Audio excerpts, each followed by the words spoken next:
Hello viewers, and welcome to yet another Warhammer 40,000 Conquest video production. My name is Mitch, and I am the Hive Tyrant. Today, I'm pleased to present yet another installment in my series of Community Spotlight videos, in which I interview various prominent and upstanding members of our Conquest LCG community. Specifically, we discuss their favorite decks, and how best to pilot their favorite warlords. Hopefully, through sharing their personal experience, opinions, and advice, they'll be able to provide you with a host of information useful to both new and veteran players alike. Be sure to let me know what you think of this interview in the comments below, and as always, I'm ever open to constructive criticism, but with our introduction aside, let's get things started with the discussion of Urien Rakarth.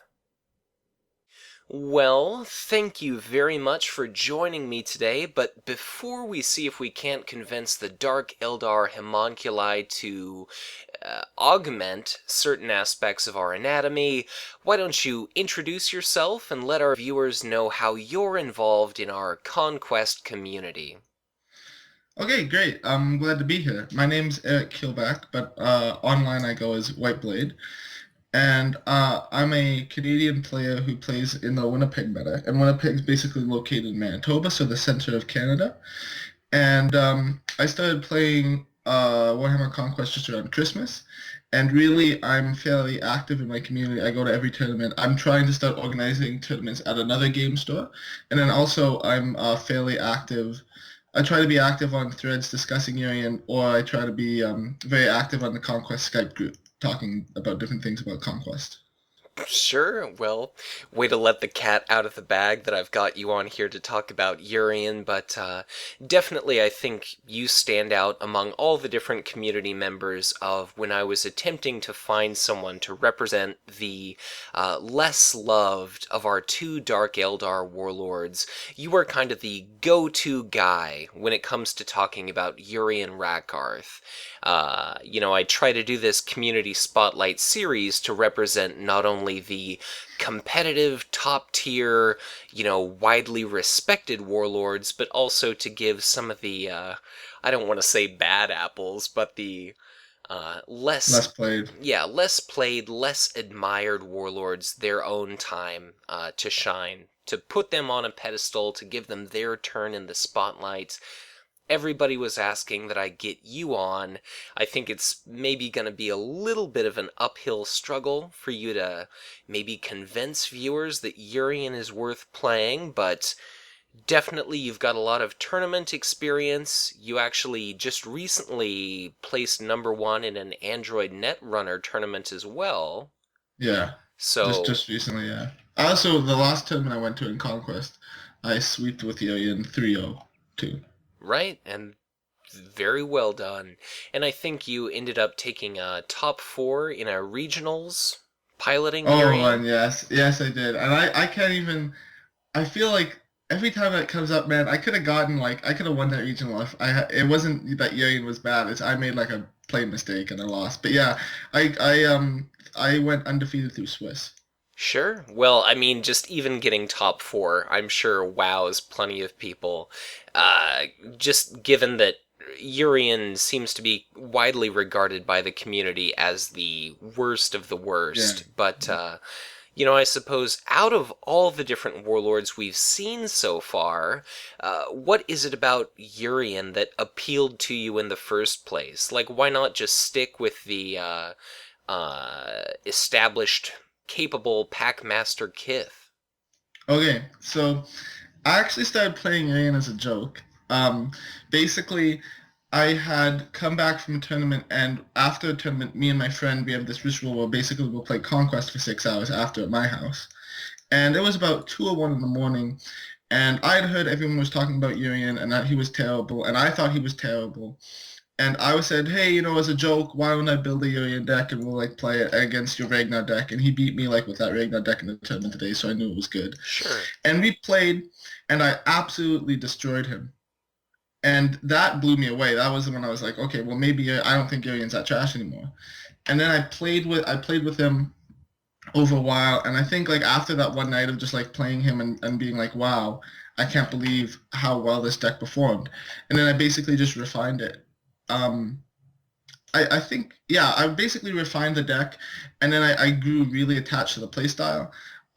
Basically, it's really like an asshole-ish deck to play, like I'm not gonna lie, because it's basically like a control deck. You're basically saying, hey, I'm gonna play Conquest and you're not gonna play Conquest Right. because you just deny them of all the cards. I mean, like okay, if you look at Kith, here's the difference between Urien and Kith, and why I actually don't like playing Kith, is because basically both Dark Eldar Warlords are trying to do the same thing. They're trying to choke you out, like through command, and then like basically deny you options. Sure. So Kith does this by winning command, but then she doesn't fully deny you on units, but the ability to like summon Chimera and like have like a large standing army means that she can win battles, and that's how she wins. Like Urien, on the other hand, is like a complete, like a true like control deck in the sense that he will like you basically will never have units in hand, and you're not even going to be able to play things. And I think that really controlled playstyle and that ability to control the battlefield really appealed to me, and that's why I still love playing him. Sure. I mean, it definitely seems like it kicks the Dark Eldar established control deck very much into overdrive. It almost seems like the theme of him and his signature squad is ensuring that your opponent has as little fun as possible. But I suppose, given that you've seen some reasonable tournament success, what other, warlords did you play previous to our recently released Urien? When I started playing, I was a really big Chaos fan because I really well when okay, I need background for this because when I started playing, it wasn't because I had any like really knowledge of the established lore. So coming into the game, I was basically completely blind, and I think when I got the game, I really liked the art for Zerathir. Okay. And I thought, well, I love this art, and like I like blowing stuff up, and I loved Warp Storm, so I started playing Zertha, and I had like reasonable tournament success, but like I really got my ass kicked a lot when I started playing. And then after that, I basically just played a bit of Zertha, and maybe some Orcs, some Nazdrag, but really like I've really been seeing a lot of tournament success after I started playing Alien. Huh. I suppose, how long ago was it that you kind of took it upon yourself to see if you could lift Urien up out of the trash? Oh my God. Let's see. Our regional was in May. So, and I was playing him a month before. So probably beginning of April, I would like to say. Okay. I pretty much started playing him right after Descendants of Isha released. It's, So it continues to surprise just how long ago it's been since our last expansion, but definitely sounds like you've been playing him pretty much since, his inception, since he yeah, yeah. was released.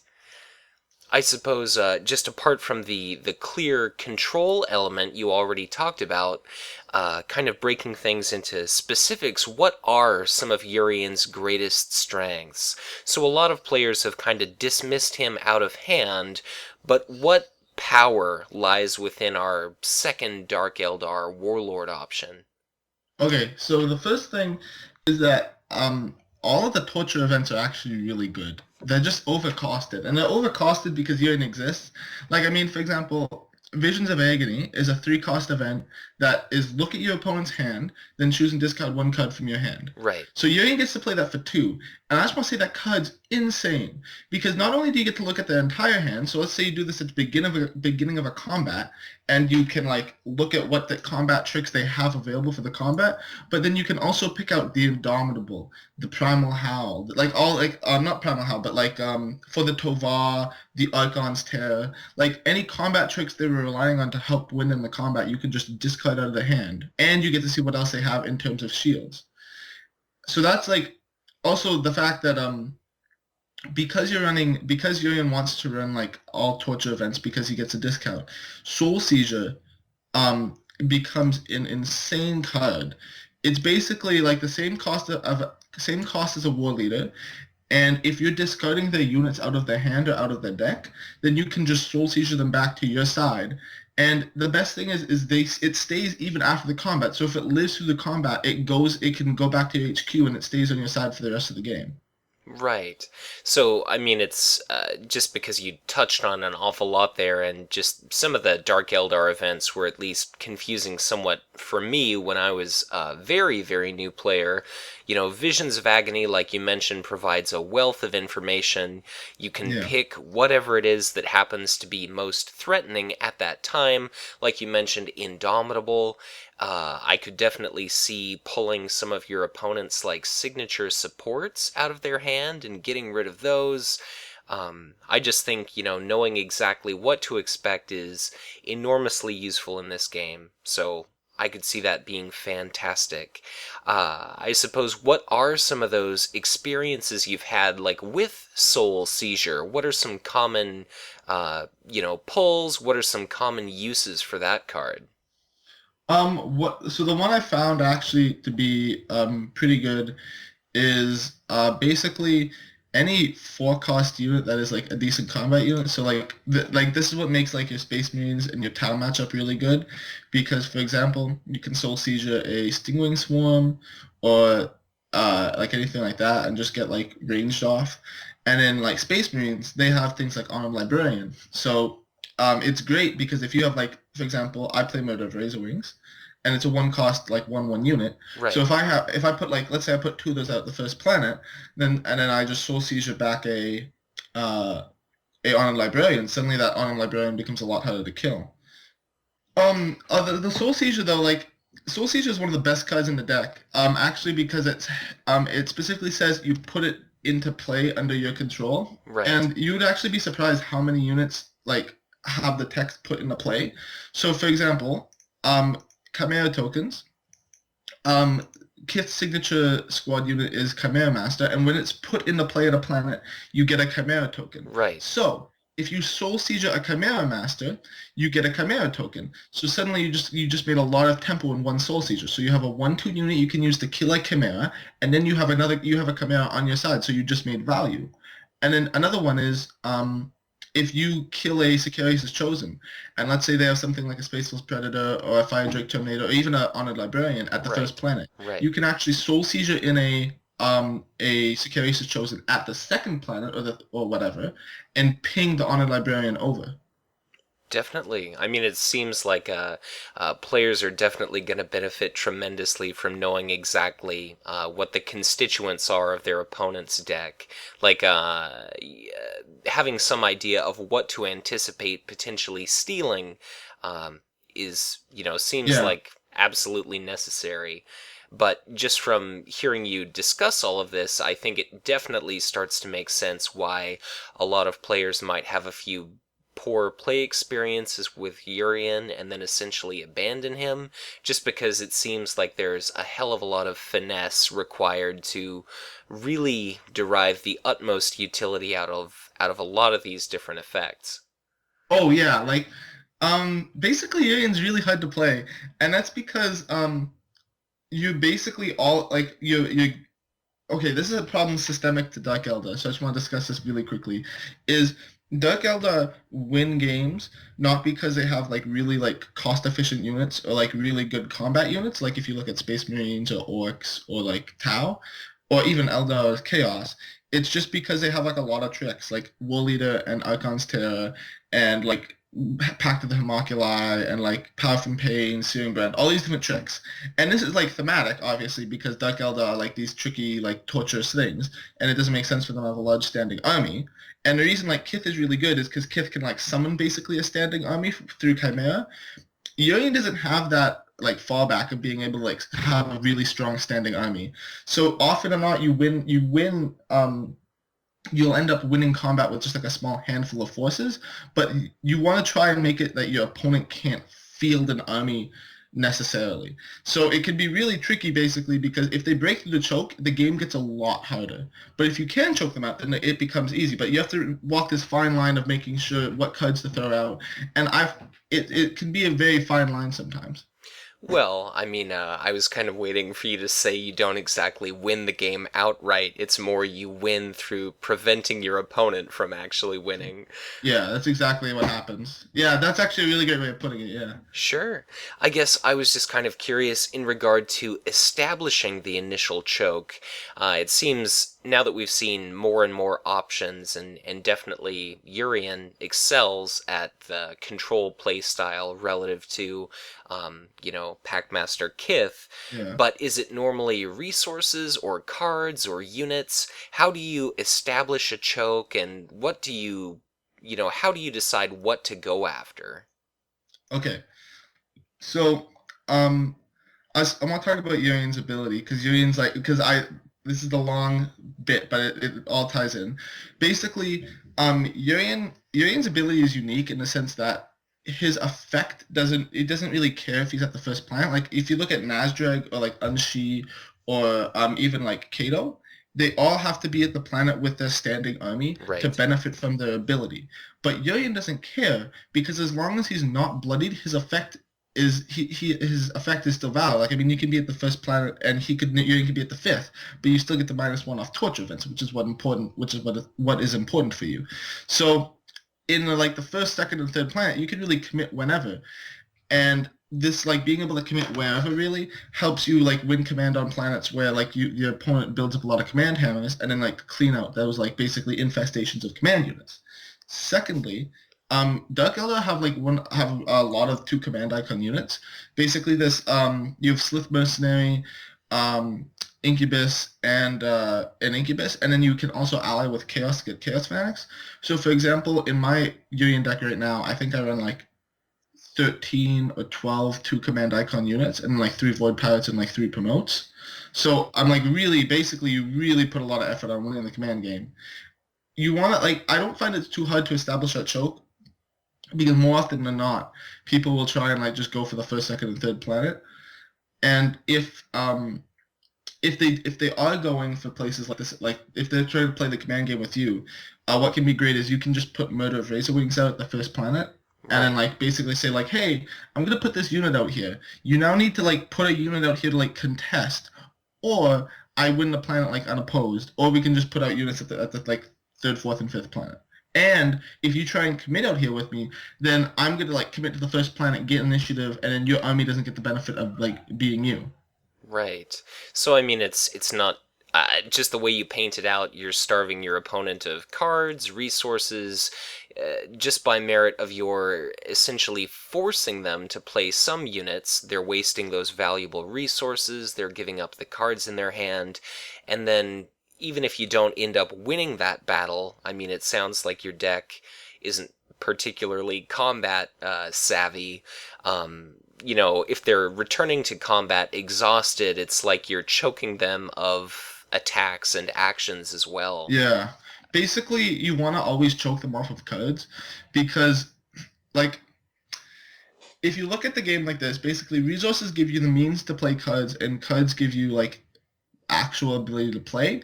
And so by denying cards, you like basically cut them off of the cards you can play. And then one like the support that makes Durian like I would consider almost like playable is Crucible of Malediction. So it's a one cost support and it has reaction after you play a torture event card, exhaust the support to look at the top three cards of a deck. Discard one of the cards and place the remaining cards on the top of that deck in any order.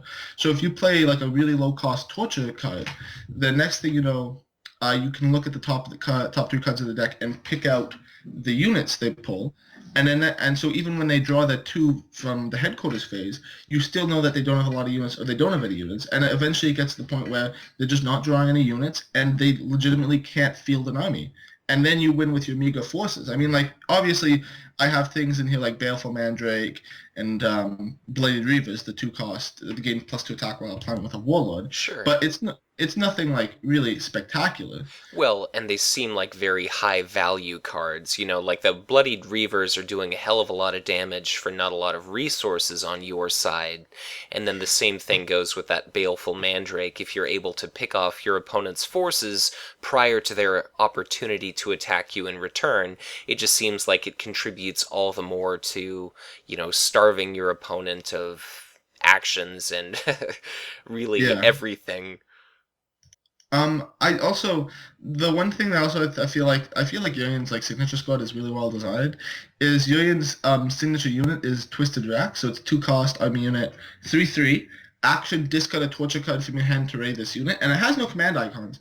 But basically, it's like it's the army unit that Urien needs to like win battles very close, because often or not, like if you're winning command, if your opponent basically what like when you like lose games is if you get the choke on, but sometimes they're still able to feel the large enough army to like contest you, then Twisted Racks is really great because if you could like make your Twisted Racks survive, or like if your opponent has his army coming exhausted but expects to still win because you have a very like small army, Twisted Racks basically blows them out of the water because you just hit for three. Three is a great number, and you hit every time, and then you just discard like a shield or like any event in your hand, and next thing you know, it's ready again. You swing for three again. I suppose just because Urian's signature squad is somewhat unique in only having, 2 copies of his army units, how often is it that your opponent actually manages to destroy those? Um, Usually I'll play them out at a battle, like at like the battle on the fourth or the third planet where it like really matters. Sure. Because You, like basically, I don't really care who gets the first 2 planets.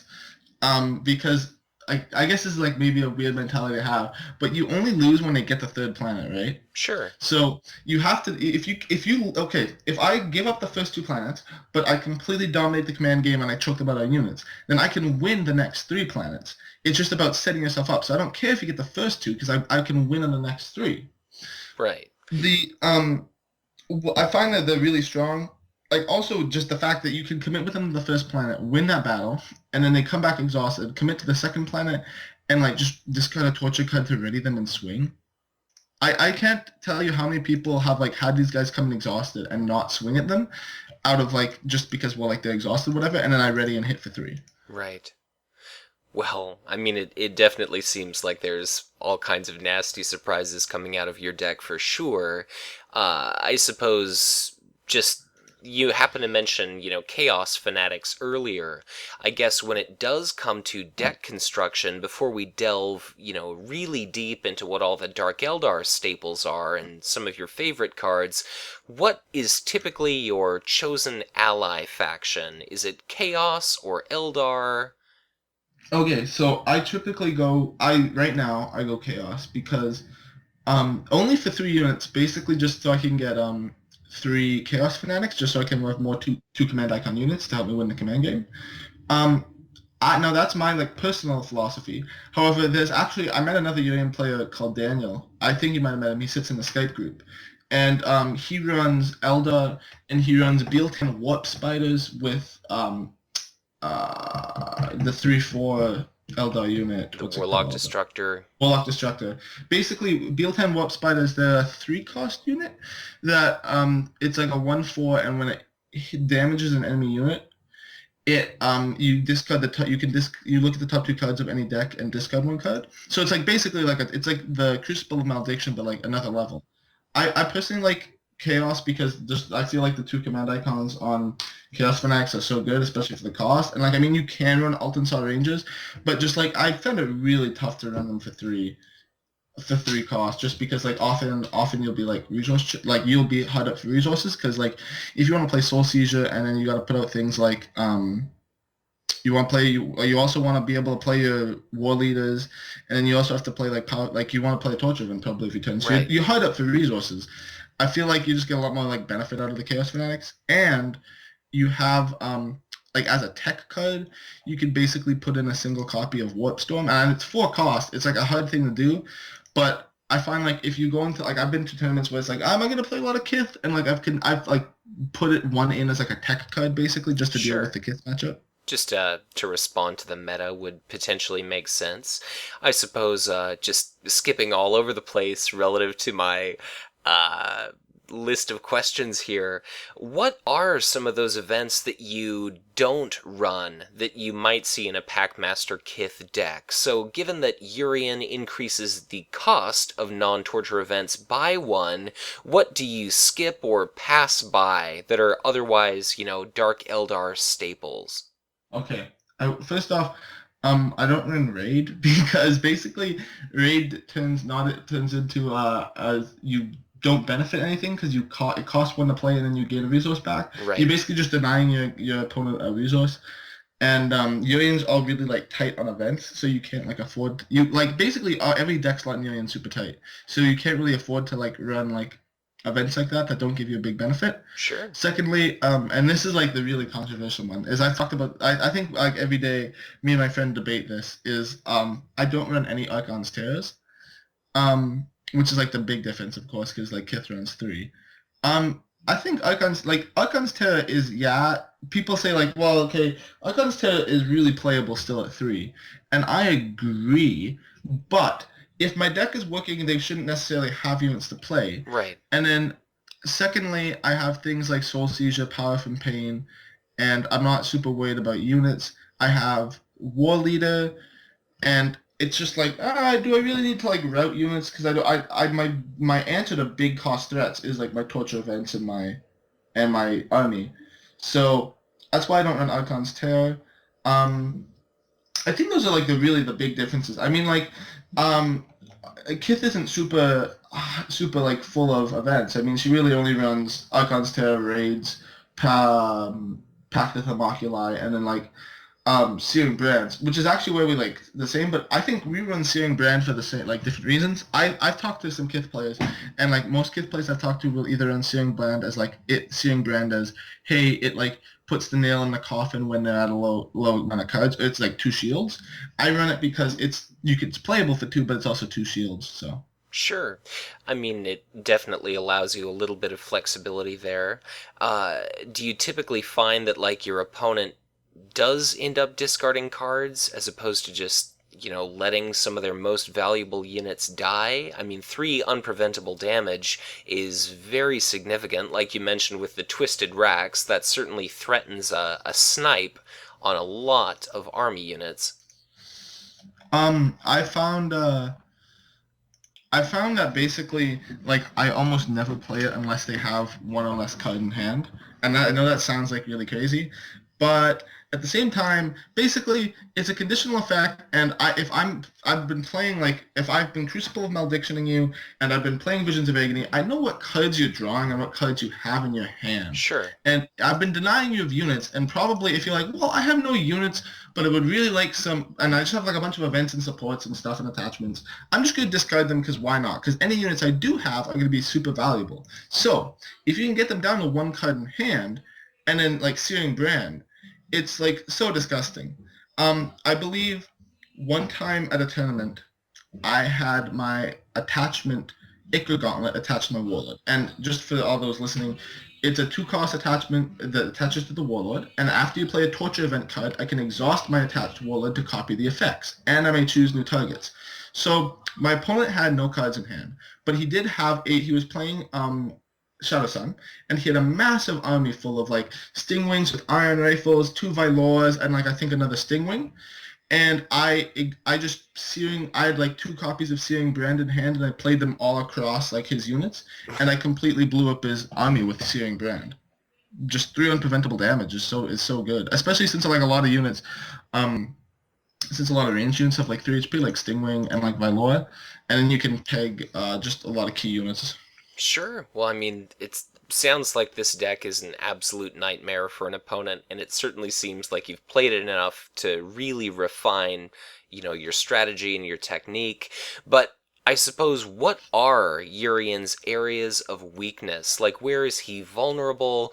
What can your opponent do to give you trouble, and to try to establish, some initial foothold against Rakarth?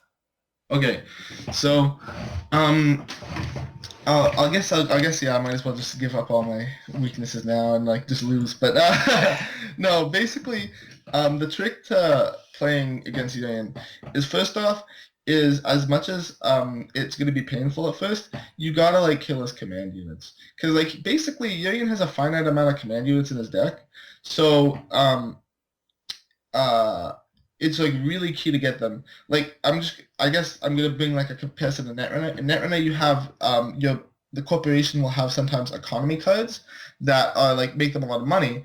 And I can't tell you how many times I've seen like runners not trash these economy cards because they're like, well, he's already making a lot of money, so like I might as well just give up. Sure. Like, don't give up. You need to like do something about it because as long the first time you kill that command unit, not only are you winning command there, denying him cards and resources, you're killing the command unit, and then I have to now commit something else there again to get the command back. And it's just a tempo swing for you. Secondly, I would it's like the trick to playing against Urien also is to basically manage your planets. So planets like I don't know the names, but the planet that can move a non-warlord unit. Sure. That's a really great planet because basically you can commit your army to the first planet and usually win against me, and then you just like put your big unit to the second planet or whatever, and then you have a readied army and you're in a better fighting position because basically you want to like win through like aggression and fighting, and just hold cards in hand. You also want to look at planets like Aatrox Prime, just because killing things like Incubus Warriors and Void Pirates is the one damage ping is like just so annoying, and it's really good. Sure. Lastly, you want to also the planet that is gain 3 resources if you or gain 3 cards if you have less units. You really like basically you want to like try and fake me out and commit there because that planet like can win you games by just like drawing 3 cards and you draw another 2 cards. So you've broken past like basically my choke. Like I have your deck on lock with Crucible and Malediction. But when you do that, you draw past it, so I don't know if you have other units at hand. Right. And lastly, be really smart about where you commit your army units. Basically, you don't want to be like, oh, I'm just gonna, like if I have an army unit in hand, I'm just gonna throw another one down because why not? Like just like I feel like sometimes when you're ahead, at least in like terms of resources, because often you will be in a UAE game, you'll be like, well, I have like units in hand, and I might as well play them out. Like especially in the first 2 turns, like I have so many units in hand, and I have like 8-10 resources left. I'm just gonna put out like the Borkans or the Warlords or the Stingwing because why not?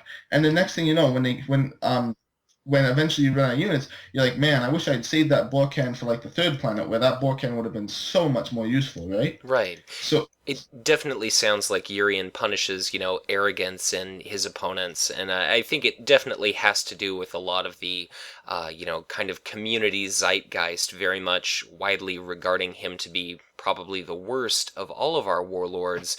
But if you go up against a skilled player, and from the very beginning you have that mindset where this is going to be an easy victory, I think being overconfident, overextending yourself could prove to be incredibly punishing, just because maybe if you break through that initial choke, if you do get a little bit cocky and expose yourself to, Urien's stranglehold, you could certainly end up losing the game just because you were playing like an asshole. yeah, like I can't tell you how many times I've seen games where like basically you can't win in the first 4 planets, right? But like they still just commit their army units always like the first planet or the second planet and then just like take the first 3 planets. It's like, yeah, okay. That doesn't help you win necessarily though, because now you like it's just like you basically always want to manage your planets. For example, Urien hates having a three planet win. So you should really try and like pressure him into the 3 planet win, because then it's like, well, Urien has to like contest one of those planets, and he's showing up with a weak army, and hopefully he can win.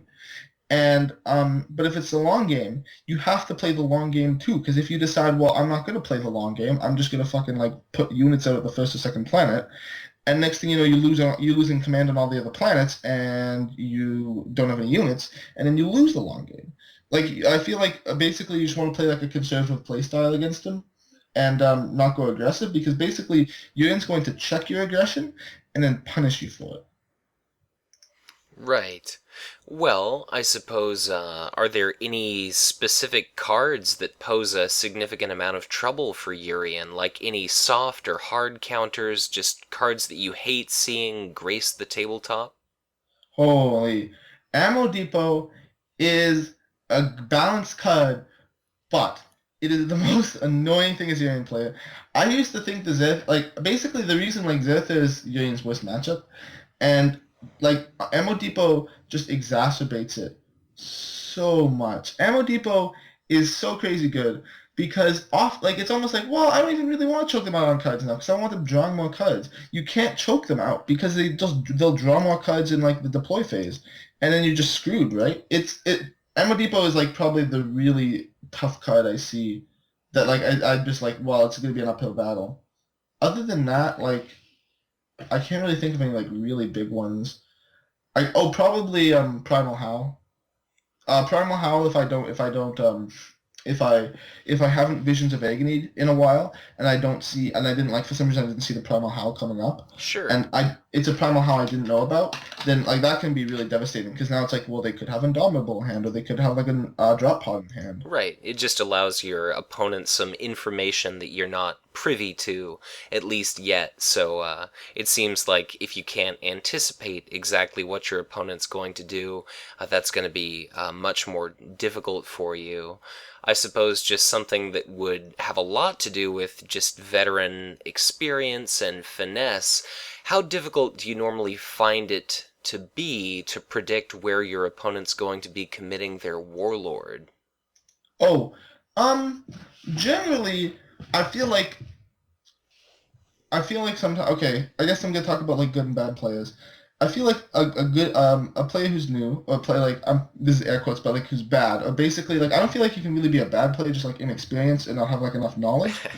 Um, you basically you often I'll see players like that like it'll be very obvious where they commit. So sometimes they'll telegraph by basically putting key units down at planets, or they'll be like, well, I've seen players where they just commit to the first planet every time, Sure. and that's a valid strategy in some matchups, but it's just like, oh, well, I know where you're gonna commit most of the time, so I'm gonna go there. A really good player, like I play. There's one player in a meta who's really good. He basically like I like no I it. The committing phase is like one of my favorite parts of this game because it's just such like a almost like a cowboy like showdown, like a Texas showdown, Right. where it's like who's gonna commit first, who's gonna flinch, who's gonna go where, right? I find like against a really good player, it can be really hard to predict where they're going, especially if they understand what I'm trying to do. Like now that I've played Urien enough in my meta, it's like people like understand that like I'm a threat. Definitely. So now it's like, well, okay, so I played against Urien like 5 times. How am I gonna beat him? And people like will play the command game with me, and that's what makes it like I like it. It makes it harder to win, but it's also a lot of fun. So I find against better players it can be really unpredictable, and that's what like you can really do really against Alien. Like when I expect them to go to the first planet, but I don't. So I expect them to go to the first planet, which means I won't commit to the first planet because I'm like, well, I'm gonna lose a combat there, so I'm gonna go to like the fifth planet, and then they show up at the third planet and win a command that I didn't think they were gonna win, and it just like throws everything out of whack, and I gotta like reevaluate everything. But it's you can play that game with Urien sometimes where it's like, well, I know Urien isn't going to commit to the first planet because he thinks I'm going to commit to the first planet, and if he commits to basically you like get into this mind game of like who flinches first, and that's like one of the ways you can beat Urien is just basically like outcommit him.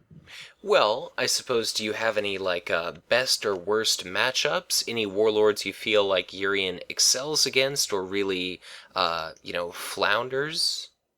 I feel like the worst matchup like 100% is Zertha. Like this is basically for a variety of reasons, but the first one is Zertha. Like I'm talking not like big demon Zertha. I'm talking Ammo Depot Rush Zertha. Sure.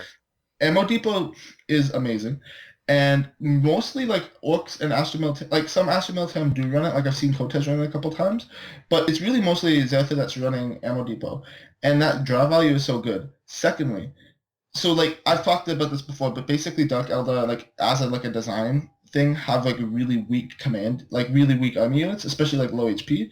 For example, like I'm in my deck, like the only thing that has the highest HP value I think is like 3. So things like Plague Beast just destroy like all these 2 HP units. For example, like if I have a Baleful Mandrake or a Bloodied Reavers out at the first planet and like a Plague Beast shows up. Well, it's like, well, okay, so all my stuff takes 2 damage and this like just sucks. And then like you have to shield or you lose your army, right? And then coupled with things like Warp Storm, which just do a lot of damage. Basically, the AOE like blows your army apart, and the Ammo Depot really helps you draw. Right. In term, yeah. Oh, I just said, right. I totally can see that. Yeah. In terms of your best matchup, basically Urien eats Kato for breakfast.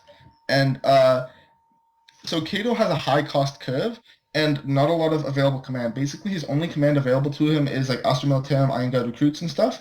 And if he gets that out, that's great. But basically, you'll always have more command units in him. So you're winning command almost always because Space Marines naturally have a lot of bad command units. And then you have Kato has a high cost curve, which is really great for you because basically he won't be able to afford to put out a lot of units right away. So you can do things like power from pain just gives you so much more value because next thing you know, you're sacrificing like his like Sicarius' Chosens or his like Blood Angel Vets just because he like can't necessarily afford to put a lot out in a turn. Sure. And he gets less value out of Fury of Sicarius because you don't have any like big cost units. For example, he's not going to be hitting like a Plague Beast or like anything like that with it because you won't have like a high cost. Like your highest cost unit is like Klavik's War Leader, and you're going to get like so much value out of that because you're probably not going to really hit it in a way that Fury of Sicarius is going to be super valuable. Well, I suppose something I just felt was worth asking, although I imagine I can predict your response, is what's your opinion on the Uber Grotesque? So it's a, 5 cost, 1/3/5, single command icon, relatively beefy body. You Yeah. discard torture events to boost up its attack power. I suppose, what are your thoughts? Have you ever tried it? Yes, actually, I did try it for about 2 weeks. Basically, um, I was looking online and I started playing it in a deck with HyperX Injector. Sure. HyperX Injector is a zero cost attachment that you can attach to a army unit. It's a war gear that's really key. And whenever you play a Dark Eldar event, it readies the unit. And basically, because you have synergy with Baleful Mandrake, and then I thought you had synergy with Uber Grotesque, because you basically put it on Uber Grotesque, and then you commit to the planet or whatever, and then like you commit to the first planet, you win. He comes in exhausted the second or the next turn, Right. and then you play like a Rakath's Experimentations or anything, and he's not only ready, but then he gets +3 attack, and you swing, and it's great. The downside, Uber Grotesque specifically says no war gear attachments, so you can't play HyperX Injector, and then suddenly it becomes really bad because it becomes a lot more clunky, and and then your cost curve becomes a lot more basically because it becomes a lot more expensive, Right. and I just think like I can't really see a space for it because you don't want to necessarily play like the big army unit game where like you're putting in a bunch of like super strong like super big beefy army units to like fight big battles because you're winning through crushing your opponent, like making sure your opponent can't field an army and then win with a meager amount of units. It's not conducive to your win condition. Right. Well, I suppose just what are some of your, absolute favorite cards when it comes to building a powerful Urien deck? Like what are some of your staples and what do you personally enjoy the most or find the utmost effective? I think Soul Seizure brings me so much joy. Basically because like I'll like discard cards out of their deck with Crucible Malediction, Right. and like in a key combat, like people won't pay attention or whatever to the discard pile because like well they're dead, and then like you Soul Seizure something out, and they're like, wait what? And like next thing you know you have an Armed Librarian or a Fire Drake Terminator. Unfortunately, I wish you could Soul Seizure War Leaders because then you would, but War Leaders unfortunately on deploy, not on putting into play. Sure. But yeah, but there's also like just Soul Seizure opens up so many like great combos with like things like Sicarius Chosen, Chimera Masters, and like all these different things. Or just being able to be um like even Soul Seizuring Azertha's Flamer, it's like four. Yeah, you paid 4 for a unit, but you swing with it for 2, and then you sacrifice it and you do another 2. Right. Just like yeah, sure. Um, Well, I mean, it's just kind of funny the thought popped in my mind. People will say, like, how could anyone possibly win with a Urien deck? And it's like, well, you just play your opponent's faction instead of your own, so. yeah, that's exactly it. And then like yeah, I feel like that too. I feel like think cards like yeah, Visions of Agony is pretty amazing for 2. Like that's just ridiculous. And then lastly, I think I really like Crucible and Malediction just because it's like, well, you get to look at the deck, and you not only get like information about what they're playing, but then you also discard the out keys, throw out Indomables, throw out units, throw out whatever. Sure. I mean, a lot of it is, it seems like just running your opponent's deck for them, picking and choosing what they can and can't play, and just, very much treating your opponent like a bit of a marionette that you're dangling and very much toying with. I suppose, any advice for players just starting out with this very, finesse-required warlord? Any beginner tips for how to start? My first thing would be, basically, you want to. I wouldn't find a player in your meta or like a friend who's like willing to play like a bunch of games with you, and play games with him a lot, because first thing is there's not a lot of established literature on Urien, and that's because like basically not a lot of people play him, which is like fair, but it's like it's a feedback loop, because nobody plays him because there's not established literature, and because very few people play him, there's no one writes established literature, Right. and then like no one plays him, and it's a cycle. Meanwhile, if I want to go play like Unshear Zerther, there's like how many articles on there, right? Or just I can go in the Skype chat right now and like ask, hey, how do you play Zerther in this matchup? Sure. And like everyone knows, because like that's a well played matchup. So that's the first part is, and the second part is, stick with it. Yurien's like basically not really intuitive to play, because you're winning it feels like you win your games on the skin of your teeth, and that may be true sometimes, but he has the potential to like completely blow out games too, and he can I feel like basically you should just stick with him, because you might lose your first 3 games, but like if you play him after a while, you eventually get the hang of him. I mean, it definitely sounds like he's got a pretty high skill ceiling, just the way that you paint him out to be, just considering there are so many different pieces that even if they don't necessarily, combo off of one another, there's definitely a solid synergy there, and it seems like I don't want to say a lot has to be going right for Urien to be effective, but it takes a little bit of concentrated effort relative to a faction that you can kind of shut your brain off and put on autopilot. Yeah, I feel like I agree. I don't want to sound like an asshole and say, by the way, Urien takes more skill to play, so he's like a better warlord, because that's not what I'm saying. But I think like Urien is more difficult to play, in the sense that I think he is like requires a bit more finesse. I think the trade-off for that is you basically get like a lot better matchups. Your only bad matchup is Zerther. Every other matchup is winnable, and even the Zerther matchup is like kind of winnable, because you have like War Leader and stuff. Like I played Zerther games online, and I like one of them was like a blowout, but the other was I came close to winning. I think so I think like basically you trade it like, yes, the skill cap is, you need to have like a certain level of skill to play in. That sounds like such an asshole thing to say, but like it trades off by being you have better matchups. Sure. I suppose, definitely treading the line between, not wanting to come off as arrogant or whatever. For each and every game on the planet, there's the beginner-friendly faction, and then there's the ones that take much more refinement and finesse and practice and accumulated mastery to really get to function. So, kudos to you for taking Urien up and trying to see if there really is any potential in this often maligned warlord. So I think it's fantastic that you've given him a shot like you have, and kind of become this pillar of the Urien Rakarth community, just because like you mentioned, there being very little literature about it, it seems like at this point players have essentially abandoned any notion of him being at all functional, or like you mentioned, players just kind of going with the spirit of the times. Once more and more people start to abandon him, it's just all the less likely that players will ever look at him again as an option. So I definitely am curious to see where people take Urien Rakarth if he ends up having much tournament success.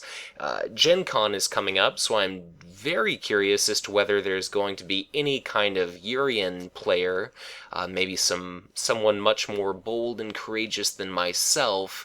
But I suppose as we slowly draw toward a close here, do you have any favorite memories playing Urien, where everything has just gone according to plan and you've pulled off some absolutely devastating and demoralizing combos or card effects on your opponent? Oh God, yeah. Holy. Um, we, this is like when oh my God, this is a terrible story for my friend. I have two. First one is, me and my friend played Shadow Sun for a very long time, and like I played Urien Shadow Sun so many times, it's crazy. Sure. But we for some reason, this is like in the early days of the game, is I said like, oh, I wasn't sure, but at the time he said like if a unit is raided again in the ranged phase, if the unit's ranged and it swings and it gets raided again, does it still swing again in the ranged phase, or does it just become a normal unit? Right. I said, well, no, because that's ridiculous. Thinking in my head like that's really powerful, and I probably should. That's probably not how it works. I was wrong. Like, that's how it is works. Right. So for the longest time, I would crush him, and then we got a ruling from like the TO at like our local game store, Amusing Games, and he was fucking furious because he had lost so many games to that. And I was like, okay, fine, let's play again.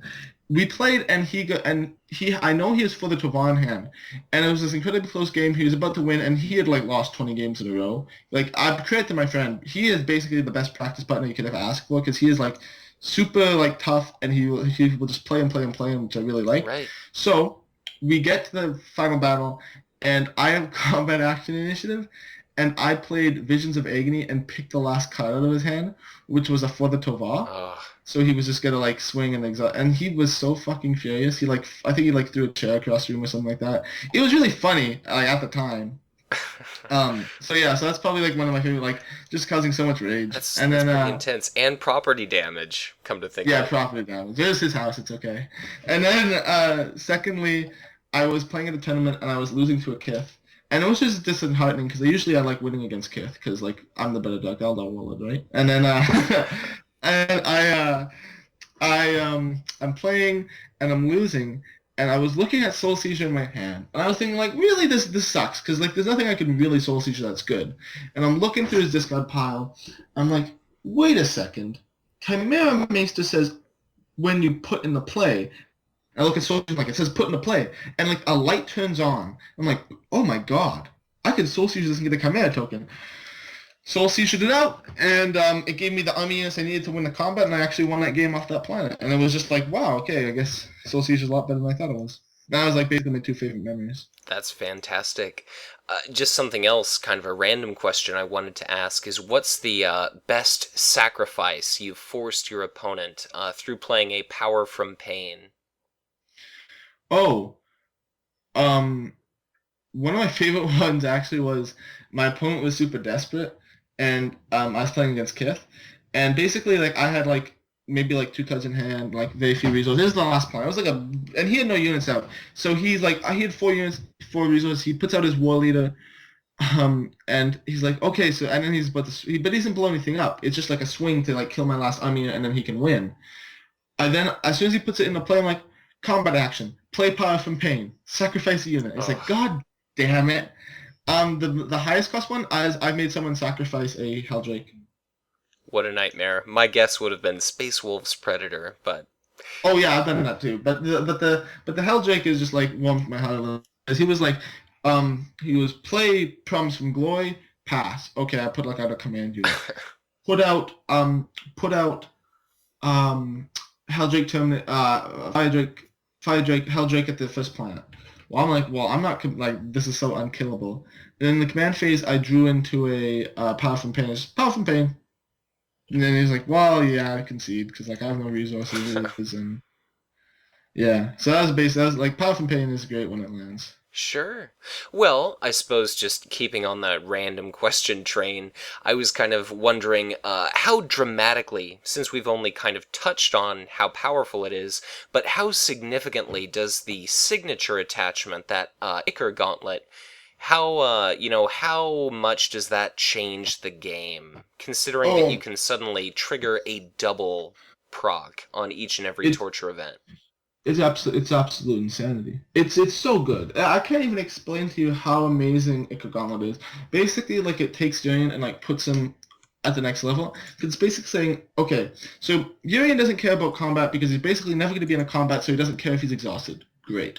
So if I don't care about being exhausted, and then I'm going to play a torture event, and then get to do it again for free. Right. That's amazing. Um, like just things like double soul seizure, double vision from agony, double power from pain. It's so amazing. It's like not a three shield. It's basically all, I've only played once as a three shield, and I was like, because I drew into it at the last combat and Right. it won me the game. But like it's always attached to your warlord. Always, always, always, always. Well, fantastic. I suppose any other thoughts that you'd like to share? We've strayed ever so slightly from my normally rigid format for these interviews, but any just advice, any last minute opinions that you'd like to share, any perspective, experience, advice? Yeah. So I think like the thing that like disheartens me the most about like when people talk about Yang is they say he's bad. Um I guess what I want to say is like I feel like if you've had experience playing Urian and you have like a bad experience or you think he's bad, that's fine. But like I feel like a lot of people like judge him on the surface or at least look at him like on paper like, well, one cost for every torture like reduce one for every torture but isn't really that good, so I'm just gonna say he's bad and never play him. Right. At the Netrunner at the World Championships in 2014, Lucas Litziger, the creator of Netrunner, was quoted, I think, as saying, like, people look at cards and they don't play with them. Like, the competitive player base only plays with about, like, a very small fraction of the cards. And that's because what I want people to use is less math and more science. So the idea that like basically you should look less at the statistics of the card and you should try playing with the cards. Sure. And if you think the card's bad and you play with the card and the card's bad, well then there you go. But you might look at a card that you think is bad, play with it, and realize it's great. And the next thing you know, you win a bunch of tournaments with a warlord that everyone thinks is terrible. Right. A little bit of empirical observation and learning through experience, I definitely think is fantastic. Yeah. Lucas Litzinger also happened to work on the Lord of the Rings living card game, which I've got quite a bit of experience with, and Yeah. there's a little bit of a controversy about a specific card that he happened to design, the Sigil Minor, which had to, I believe, ultimately receive some enormous errata. But definitely, I think, giving Urien a try, not just assuming that, the masses are correct 100% of the time is probably always a good rule of thumb. So I certainly wouldn't, dismiss him out of hand before giving him a try. It sounds, from the way that you paint him out to be, it's probably going to take at least a few games before players really start to grasp the intricacy of piloting our alternative Dark Eldar option for Warlord, but anything else you feel is worth mentioning or might benefit new or veteran players? Um. I think that's pretty much it. Like, I mean,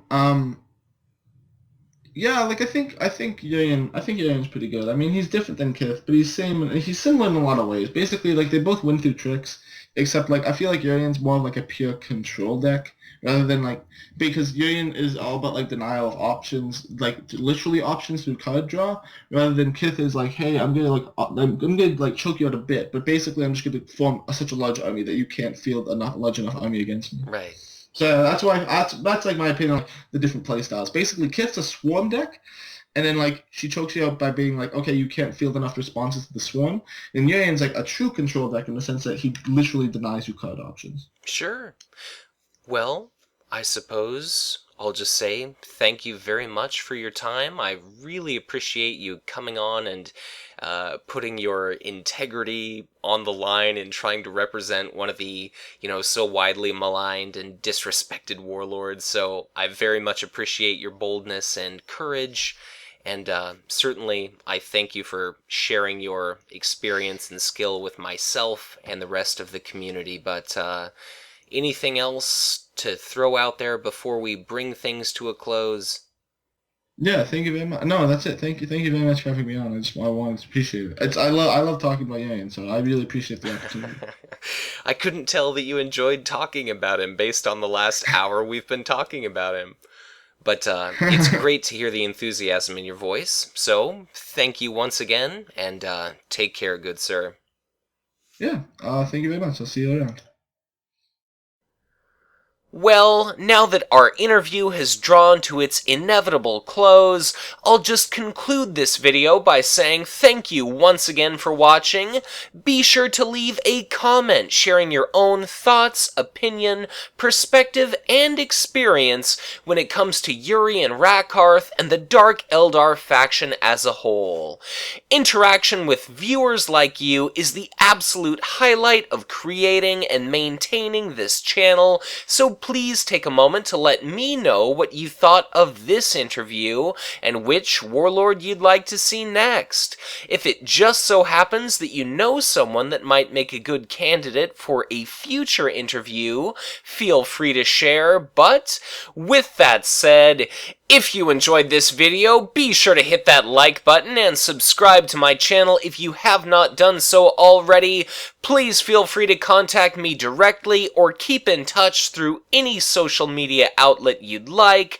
But in any case, thank you once again for watching, and be sure to check back again soon for ever more Conquest content to come.